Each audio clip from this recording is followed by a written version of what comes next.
أعوذ بالله من شرور أنفسنا ومن سيئات أعمالنا من يهده الله فلا مضل له ومن يضلل فلا هادي له وأشهد أن لا إله إلا الله وحده لا شريك له وأشهد أن محمدا عبده ورسوله أما بعد فإن خير الحديث كتاب الله وخير الهدي هدي محمد صلى الله عليه وسلم وشر الأمور محدثاتها وكل محدثة بدعة وكل بدعة ضلالة وكل ضلالة في النار.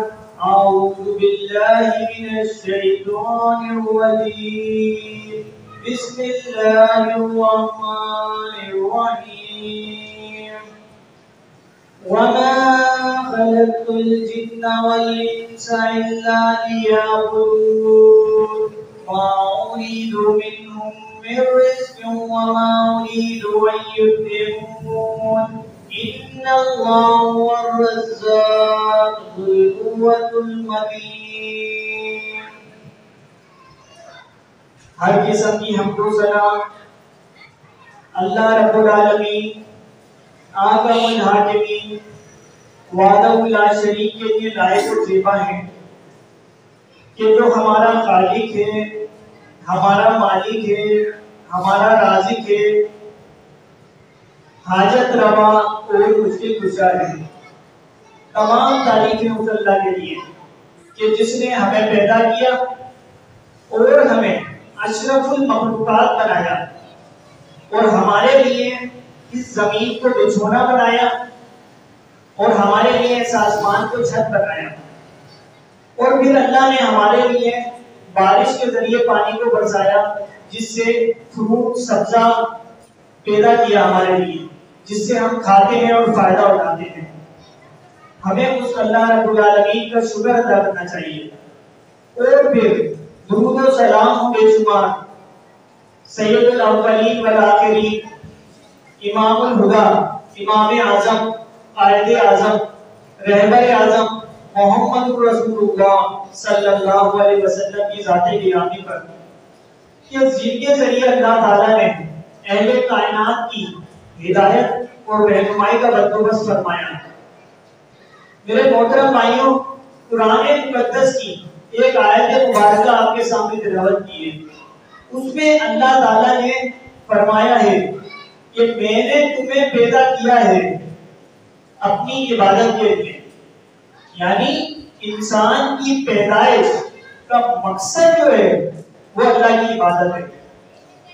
اور آج ہم پیدائش کے مقصد کو بھول گئے ہیں اور اس کائنات کے اندر سب سے بالا، سب سے اعلیٰ، سب سے عرفہ اور سب سے معتبر اللہ تعالیٰ نے محمد رسول اللہ صلی اللہ علیہ وسلم کی ہستی کو بنایا ہے. تو رسول اللہ صلی اللہ علیہ وسلم بھی اس کائنات میں پیدا ہوئے اور اللہ تعالیٰ نے پیدائش کا مقصد کیا بتایا ہے کہ پیدا اس لیے کیا ہے تمہیں کہ تم اللہ کی عبادت کرو. عبادت کے لیے پیدا ہوئے ہیں. جیسے کہ ہر کام کا ایک مقصد ہوتا ہے. جیسے کہ ہم کمپنی میں کام کر جاتے ہیں تو ہمارا مقصد کیا ہوتا ہے کہ ہم کام کریں گے تو ہمیں پیسہ ملے گا. اس طرح اللہ تعالیٰ نے انسان کو پیدا کیا ہے نا، رسول اللہ صلی اللہ علیہ وسلم کو بھی پیدا کیا. تو پیدائش کا مقصد کیا تھا؟ عبادت. اب عبادت کیا ہے؟ آج ہم سمجھتے ہیں کہ عبادت شاید صرف نماز کا نام ہے. نہیں میرے محترم بھائی، نماز بھی عبادت ہے لیکن اور بھی بہت سارے کام ہیں جو عبادت میں شامل ہوتے ہیں. بلکہ مومن کی پوری 24 گھنٹے کی زندگی عبادت ہے. اگر وہ قرآن اور حدیث کے دائرے میں ہو تو پوری 24 گھنٹے کی زندگی مومن کی عبادت ہے۔ اب رسول اللہ صلی اللہ علیہ وسلم کو اللہ تعالیٰ نے پیدا کر دیا اس دنیا میں۔ رسول اللہ صلی اللہ علیہ وسلم نے دنیا میں آ کے سب سے پہلا کام کیا کیا؟ پہاڑی کے اوپر رسول اللہ صلی اللہ علیہ وسلم کھڑے ہوئے اور فرمایا، اے مکہ والوں،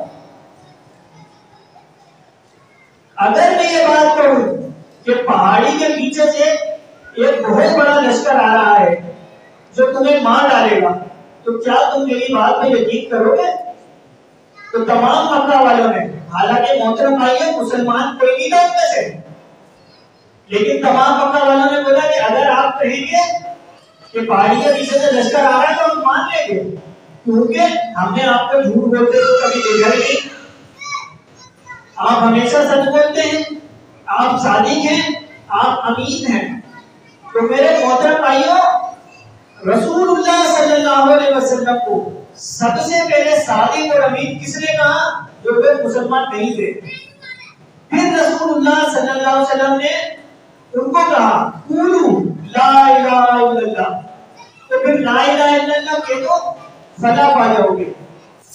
ایک اللہ کی عبادت، باقی عبادت کسی کی نہیں ہوگی۔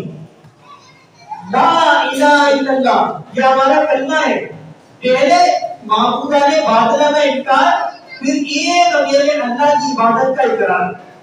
یہ رسول اللہ صلی اللہ علیہ وسلم کی پہلی عبادت تھی۔ یہ دنیا میں پیدائش کا رسول اللہ صلی اللہ علیہ وسلم کی مقصد۔ آج ہم مقصد پیدائش بھول گئے ہیں، یعنی اللہ تعالیٰ نے جو رسول اللہ صلی اللہ علیہ وسلم کو پیدا کیا، ان کی پیدائش کا مقصد کیا تھا؟ عبادت۔ اور پہلی عبادت کیا ہوئی؟ قولوا لا الہ الا اللہ، کسی کی عبادت نہیں ہوگی، صرف اللہ کی عبادت ہوگی۔ عبادت کے لائق صرف اللہ ہے۔ یہ تھا نبی کے میلاد کا پہلا مقصد، دعوت توحید۔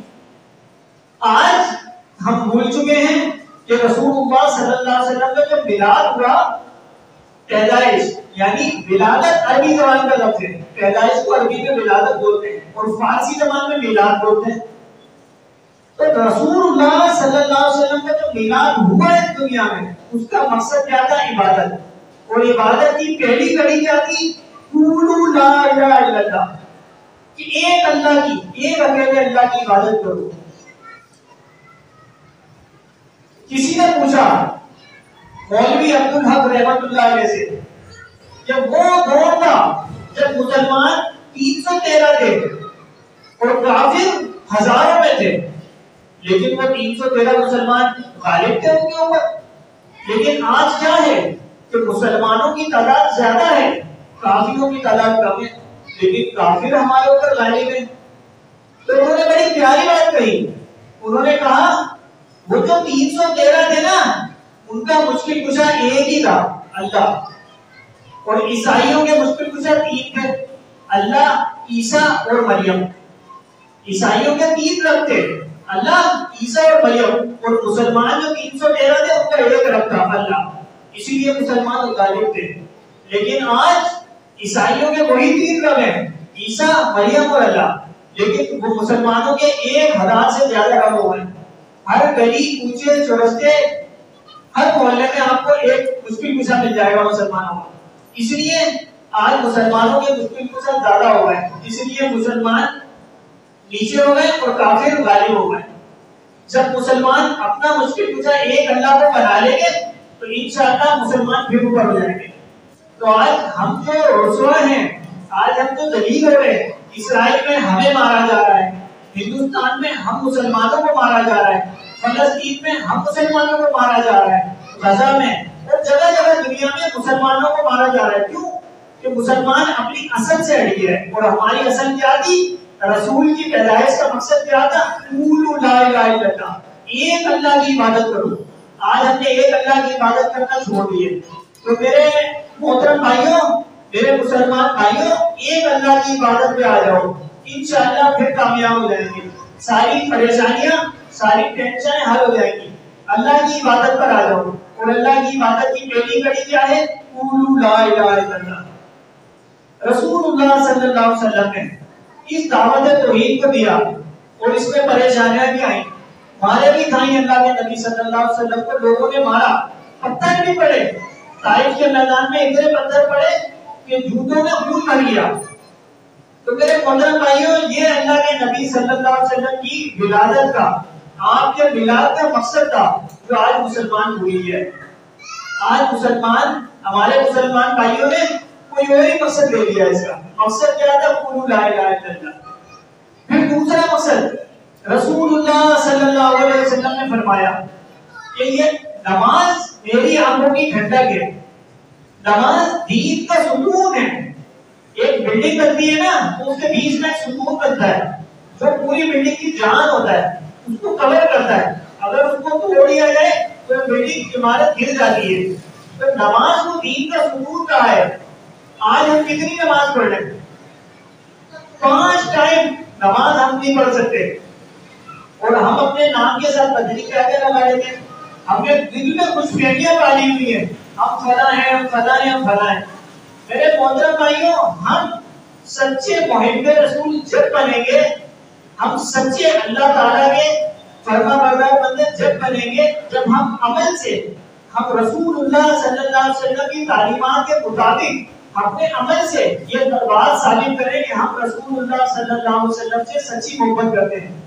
آج میں، آپ اور میرے تمام مسلمان بھائی مجھے یہ بات بتائیں، صبح فجر کی نماز میں اپنے بستر کو چھوڑ کر، اپنی نیند کو چھوڑ کر مسجد میں جانا، یہ ہے رسول اللہ صلی اللہ علیہ وسلم سے سچی محبت، اور یہ ہے رسول اللہ صلی اللہ علیہ وسلم کے ولادت کا مقصد۔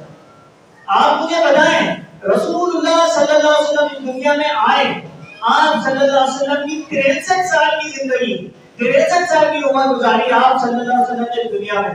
کیا اللہ کے نبی نے کبھی نماز چھوڑی؟ کیا اللہ کے نبی نے نماز ترک کی؟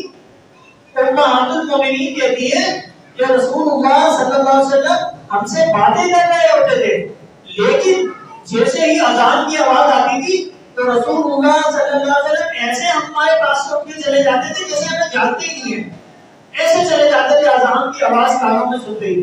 کیا آج میرا اور آپ کا یہ حال ہے؟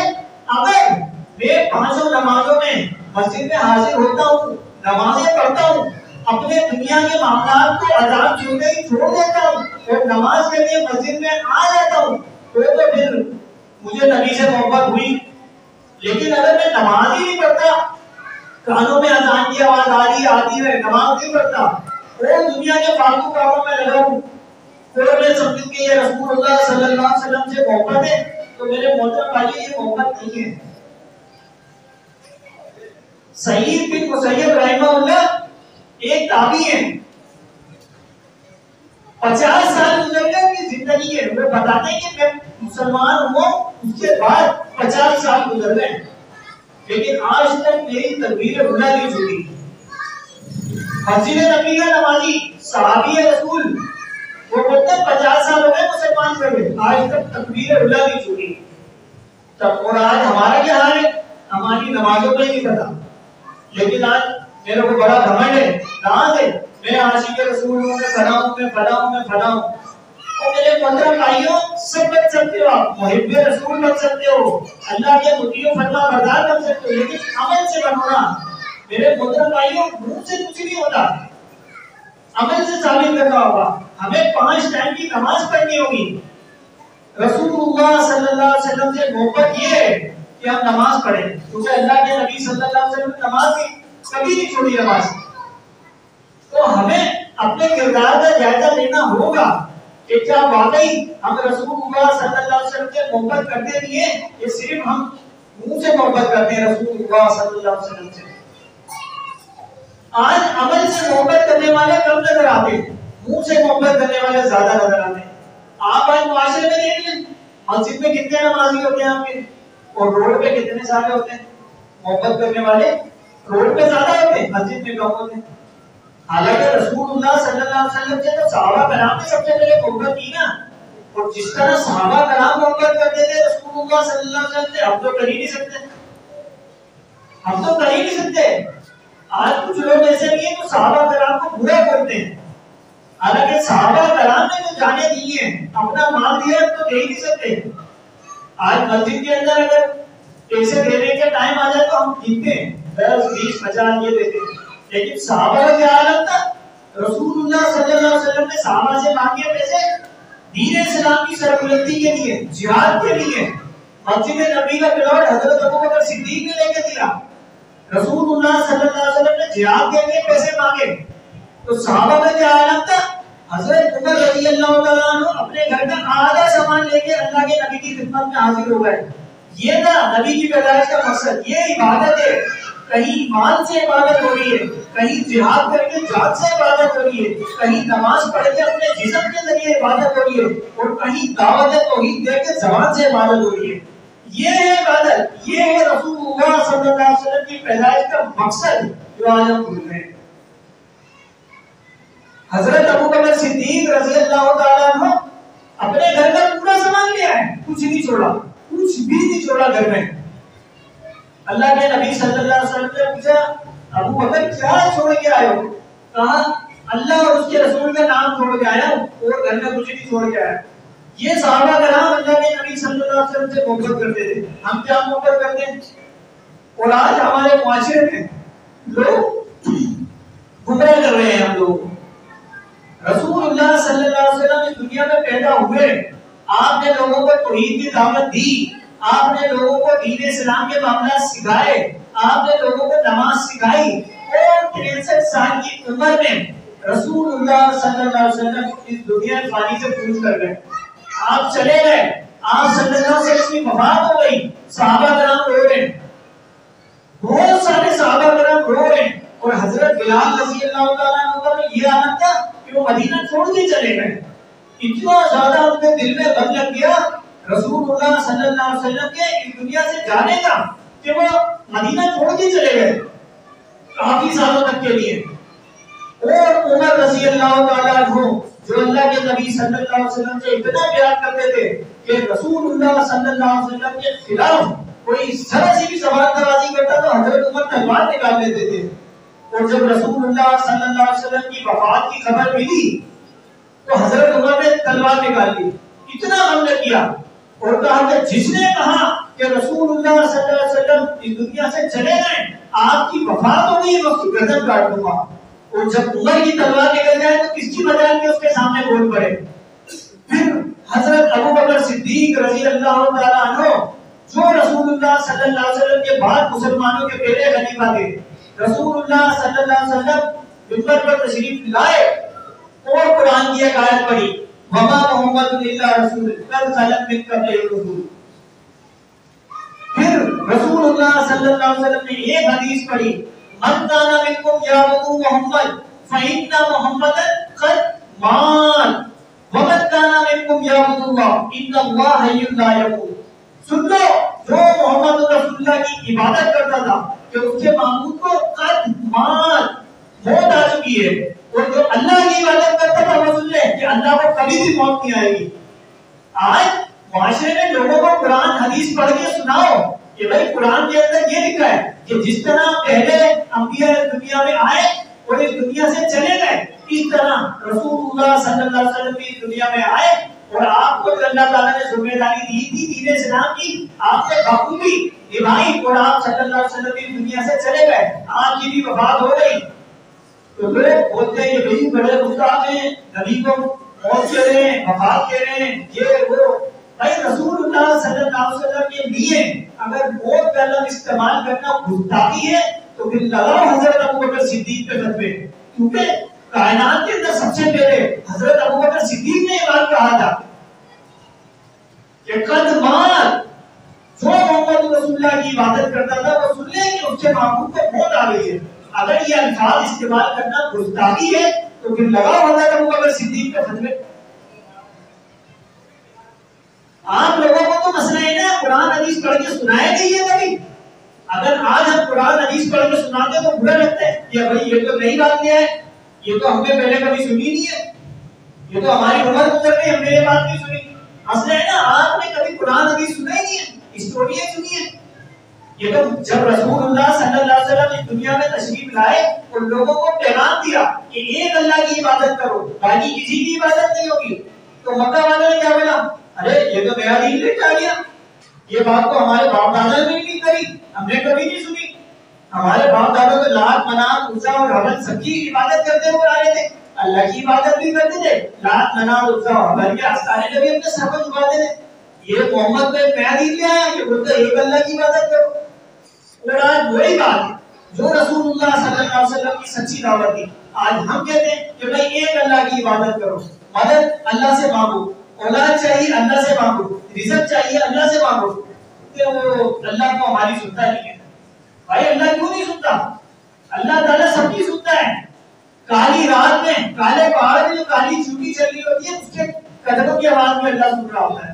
آپ اللہ سے مانگے تو رسول اللہ صلی اللہ علیہ وسلم کی دنیا میں آنے کا مقصد کیا تھا؟ لوگوں کو معبودان باطلہ کی عبادت سے ہٹا کے ایک اللہ کی عبادت پہ لگانا۔ آج ہم عبادت کا مقصد بھول گئے اور پھر ہم بولتے ہیں کہ وہ حدیث سنا تو بولتے ہیں کہ بھائی یہ تو بڑے خطاب ہیں، یہ رسول اللہ صلی اللہ علیہ وسلم کو بولتے ہیں کہ دنیا سے چلے گئے، آپ کی وفات ہو گئی۔ بھائی جو انسان اس دنیا میں آیا ہے اس کو دنیا سے جانا ہے، اپنے جو بھی اللہ تعالیٰ نے ذمہ داری لگائی ہے۔ اور یہ بات کو پھر حضرت ابوبکر صدیق نے کہی تھی، پھر وہ بولتے ہیں بھائی ابھی ہم ان کی بات کا جواب دیتے ہیں، قرآن میں تو لکھا ہے کہ شہید زندہ ہے، تو نبی تو پھر شہید سے اب چلتے، نبی کیسے زندہ نہیں ہے؟ ارے میرے محترم بھائیوں، بڑے پیار سے، بڑے ادب سے، بڑے احترام سے قرآن نے جو کہا ہے نا کہ شہیدوں کو تم مردہ نہ کہو وہ زندہ ہیں، وہ صرف ان کی عزت، ان کا اعزاز بڑھانے کے لیے کہا ہے۔ حالانکہ شہید بھی اس دنیا میں زندہ نہیں ہے، وہ بھی برزخی حیات میں زندہ ہے، یعنی قبر کی زندگی میں، اور اس کے بعد جنت میں زندہ ہے۔ یہاں اس دنیا میں وہ بھی زندہ نہیں ہے۔ دیکھیں ایک ہمارا مسلمان بھائی شہید ہو گیا، اس کی بیوی بیوہ ہو گئی، اب کیا عدت گزارنے کے بعد وہ شادی نہیں کرتی ہے؟ اگر شہید زندہ ہے تو اس کی بیوی کیسے دوسری شادی کر رہی ہے؟ اور پھر حدیث کے اندر تو شہید کی بیوہ سے شادی کرنے کی بڑی فضیلت ہے، کہ جو شہید کی بیوہ سے شادی کرے اس کی بڑی فضیلت ہے۔ تو ایک مرد اگر زندہ ہے تو اس کی بیوی کیسے دوسری شادی کر سکتی ہے؟ یہ تو جائز ہی نہیں ہے اسلام میں۔ پھر شہید بندہ شہید ہو گیا، اس کی جائیداد تقسیم ہو جاتی ہے، اس کی جائیداد کے حصے ہو جاتے ہیں۔ کیوں ہو جاتے ہیں؟ بندہ اگر زندہ ہے تو میرے محترم بھائیوں شہید بھی زندہ نہیں ہے اس دنیا میں۔ قرآن کا مسئلہ ہے ہم نے سمجھا ہی نہیں ہے نا، ہم تو آج تک مولویوں کے پیچھے چلتے ہوئے آئے ہیں، ہم نے قرآن حدیث کو سمجھا ہی کہاں ہے؟ ایک لاجیکلی بھی بندہ دماغ سے بھی سوچے تو بولے کیسے ہو سکتا ہے کہ بندہ زندہ ہے اس کی بیوی دوسری شادی کر لے؟ نہیں، شہیدوں کا صرف عزت اور اعزاز بڑھانے کے لیے اللہ تعالیٰ نے کہا ہے تو تم ان کو مردہ نہ کہو، وہ زندہ ہیں۔ اور پھر صحیح بخاری کھولے آپ کو پتہ لگ جائے گا اس کی تفسیر کیا ہے۔ شہید جنت کے اندر سونے کی کندریوں کے جھولوں میں جھولا جھول رہے ہیں، بڑے خوش ہیں، تو اللہ تعالیٰ ان کو رزق بھی دیتا ہے۔ اور اللہ پوچھتا ہے میرے شہیدوں کوئی خواہش ہے؟ تو شہید کہتے ہیں نہیں اللہ کوئی خواہش نہیں ہے۔ اللہ تعالیٰ پھر پوچھتا ہے کوئی خواہش ہے؟ پھر وہ کہتے ہیں اللہ کوئی خواہش نہیں ہے۔ تیسری بار اللہ پوچھتا ہے کہ کوئی خواہش تو کرو، کوئی خواہش تو ہوگی۔ پھر شہید بولتے ہیں کہ اللہ تعالیٰ ایک خواہش ہے کہ تو ہمیں دنیا میں دوبارہ بھیج دے زندہ کر کے، ہم دوبارہ جہاد کر کے تیرے نام پہ دوبارہ شہید ہونا چاہتے ہیں۔ تو اللہ تعالیٰ فرماتا ہے نہیں میرے شہیدوں، جو بندہ دنیا سے آ گیا ایک دفعہ ادھر وہ دنیا میں دوبارہ نہیں جائے گا۔ اب آپ مجھے بتائیں شہیدوں نے کیا کہا کہ اللہ تعالیٰ ہمیں تو زندہ کر کے دوبارہ دنیا میں بھیجتے ہیں۔ اگر وہ زندہ ہے تو انہوں نے کیوں بولا یہ بات کہ ہمیں زندہ کر کے دوبارہ دنیا میں بھیجے؟ میرے محترم بھائیوں کل من علیہا فان، دنیا کے اندر جو بھی اللہ تعالیٰ نے چیز پیدا کی ہے ہر چیز کو فنا ہونا ہے، ہر چیز کو مٹنا ہے، جانا ہے۔ دنیا میں جیسے انسان آتا ہے سب انسان چلے جاتے ہیں، حضرت آدم علیہ السلام آئے، حضرت ابراہیم علیہ السلام آئے، حضرت اسماعیل علیہ السلام آئے، حضرت موسیٰ علیہ السلام آئے، سارے دنیا سے چلے گئے۔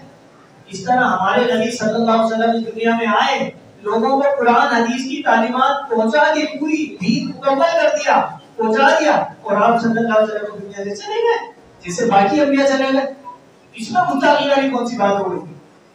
مسئلہ ہے نا ہم نے قرآن حدیث کو سمجھا نہیں ہے۔ آج لوگوں کو سچے دین کی دعوت دو، قرآن اور حدیث کی دعوت دو کہ بھائی اللہ تعالیٰ نے جو نبی کو دنیا میں بھیجا، تو نبی نے اس دنیا میں آ کے جو دعوت دی، جو صحابہ بنے، کیا دعوت دی تھی؟ قرآن اور حدیث، یہ دو ہی چیزوں کی دعوت دی تھی اللہ کے نبی صلی اللہ علیہ وسلم نے، قرآن اور حدیث کی، اور یہی دو چیزیں دین ہے، یہی اسلام ہے، تیسری کوئی چیز اسلام نہیں ہے میرے محترم بھائیوں، صرف دو ہی چیزیں اسلام ہے، قرآن اور حدیث۔ اب جب لوگوں کو قرآن حدیث سناؤ تو وہ بولتے ہیں کہ ہم نے پہلی دفعہ سنا ہے۔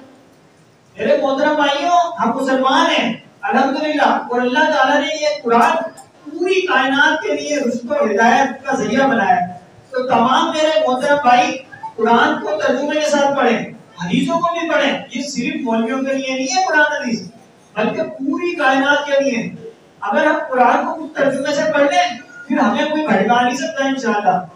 مسئلہ یہ ہے ہم نے قرآن کو چھوڑا ہوا ہے، قرآن حدیث کو چھوڑ دیا ہے، اسی لیے ہم بھٹک گئے ہیں۔ اللہ تعالیٰ سے دعا ہے اللہ تعالیٰ ہمیں قرآن حدیث کو پڑھ کر رسول اللہ صلی اللہ علیہ وسلم کی پیدائش کا مقصد سمجھنے والا بنا دے۔ اقول قولی ھذا استغفر اللہ لي ولکم۔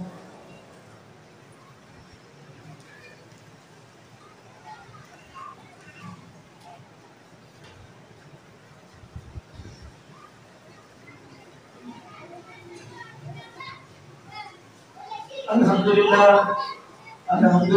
نحمده ونستعینه ونستغفره ونؤمن به ونتوکل علیہ ونعوذ باللہ من شرور انفسنا ومن سیئات اعمالنا، من یهده اللہ فلا مضل له ومن یضلل فلا هادی له، واشهد ان لا اله الا الله واشهد ان محمدا عبده ورسوله، اما بعد فان خير الحديث كتاب الله وخير الهدي هدي محمد صلى الله عليه وسلم، وشر الامور محدثاتها وكل محدثة بدعة وكل بدعة ضلالة وكل ضلالة في النار۔ میرے محترم بھائیوں، آج کا خطبہ جمعہ کا موضوع تھا کہ رسول اللہ صلی اللہ علیہ وسلم کی اس دنیا میں پیدائش کا مقصد کیا تھا۔ مقصد یہ تھا کہ اللہ کی عبادت، اور اللہ کی عبادت میں سب سے پہلے توحید ہے، توحید کے بعد نماز ہے، اور پھر دیگر زکوٰۃ، حج، جہاد، صلہ رحمی، ایک دوسرے کے ساتھ تعاون کرنا، یہ سارے کام ہیں۔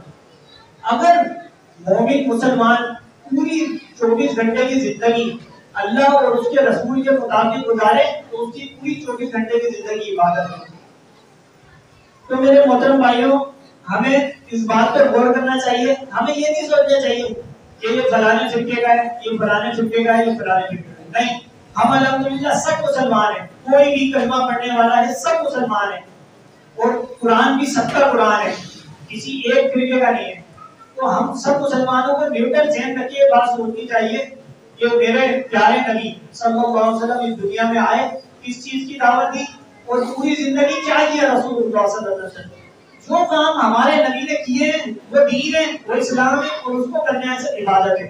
جو کام رسول اللہ صلی اللہ علیہ وسلم نے نہیں کیے، نہ بتائے، نہ صحابہ کرام نے کیے، وہ کام دین نہیں ہے، نہ ان کو کرنے سے کوئی ثواب ہے۔ تمام بھائی دعا کریں اللہ تعالیٰ اقبال بھائی کی صحت یابی کے لیے کہ اللہ تعالیٰ وہ ان کو صحت یابی دے، ان کو صحت دے، تندرستی دے، وہ بیمار ہیں۔ اور امتیاز بھائی کی بیوی کے لیے بھی دعا کریں کہ اللہ تعالیٰ ان کو صحت دے، تندرستی دے، شفا دے، وہ بھی بیمار ہیں۔ اور ہمارے اسامہ بھائی ہیں، محمد حسین بھائی ہیں، ان کے لیے بھی دعا کریں کہ وہ بیمار ہیں، اللہ پاک ان کو شفائے کاملہ عطا دے۔ اللہ تعالیٰ تو کسی کو بھی شفا دے سکتا ہے، اللہ تعالیٰ کہتا ہے کہ ہو جائے تو ہو جاتا ہے، اللہ کے لیے کوئی بڑی بات نہیں ہے، ہم اللہ سے مانگیں، یہ ہمارے لیے حکم ہے۔ اور ہمارے اسامہ بھائی ہیں، ان کی والدہ آئی سی یو میں ایڈمٹ ہیں، اسپتال میں ہیں، کافی بیمار ہیں، تو اللہ تعالیٰ سے تمام بھائی دعا کریں ان کو اللہ تعالیٰ مکمل طور پہ شفا دے دے، تمام بیماریوں سے نجات دے دے، صحت دے دے، تندرستی دے دے، اور جلد سے جلد وہ صحت یاب ہو کے اپنے گھر میں آ جائیں۔ اور کچھ دنوں پہلے ہمارے ایک بہت معتبر عالم دین انتقال کر رہے تھے، رانا شمشاد سلفی رحمت اللہ علیہ، ان کے لیے بھی دعا کریں اللہ تعالیٰ ان کے درجات بلند فرمائے، ان کی قبر کو جنت کے باغوں میں سے ایک باغ بنائیں۔ شیخ کی بڑی قربانیاں تھی دین اسلام کے لیے، شیخ مناظر اسلام تھے اور لوگوں کو بہت قرآن حدیث کی دعوت دی ہے اور اس معاشرے کے اندر دین کا بہت کام کیا ہے، ان کی بہت قربانیاں دی، تو ہمیں ان کو اپنی دعاؤں میں یاد رکھنا چاہیے اور اللہ تعالیٰ سے دعا کرتے ہیں اللہ تعالیٰ شیخ کی قبر کو جنت کے باغوں میں سے ایک باغ بنا دے۔ اور تمام مسلمان جہاں بھی پریشانی میں ہیں، بیمار ہیں، تو اللہ تعالیٰ ان کی تمام پریشانیوں کو دور کر دے، تمام بیماریوں کو دور کر دے۔ جو ہمارے مسلمان بھائی بے روزگار ہیں، اللہ تعالیٰ ان کو روزگار دے دے، ان کو صحت دے دے، تندرستی دے دے۔ جو ہمارے بھائی بے اولاد ہیں، اولاد کی نعمت سے محروم ہیں، اللہ تعالیٰ سے دعا ہے کہ اللہ تعالیٰ ہمارے مسلمان بھائیوں کو نیک اور صالح اولاد دے دے۔ اور جو ہمارے بھائی ایسے ہیں، جو ہماری بہنیں ایسی ہیں جو گھروں میں بیٹی کی ہیں، ان کی شادی نہیں ہوئی، ان کے رشتوں کا مسئلہ ہے، اللہ تعالیٰ تمام مسلمان لڑکیوں کے لیے نیک اور صالح رشتوں کا انتظام کر دے۔ اور تمام بھائیوں کے لیے اور مزید دعائیں کریں اور اپنی دعاؤں میں یاد رکھیں مسلمانوں کا، جیسے کشمیر میں ظلم ہو رہا ہے، افغانستان میں مسلمانوں پہ ظلم ہو رہا ہے، تو اللہ تعالیٰ ان کی غیب سے مدد فرمائے، جیسے کہ میدان بدر میں اللہ تعالیٰ نے صحابہ کرام کی مدد فرمائی، تو اللہ تعالیٰ سے دعا ہے اللہ تعالیٰ تمام مسلمانوں کی مدد فرمائے۔ ان اللہ یامر بالعدل والاحسان وایتاء القربى وینہی عن الفحشاء والمنکر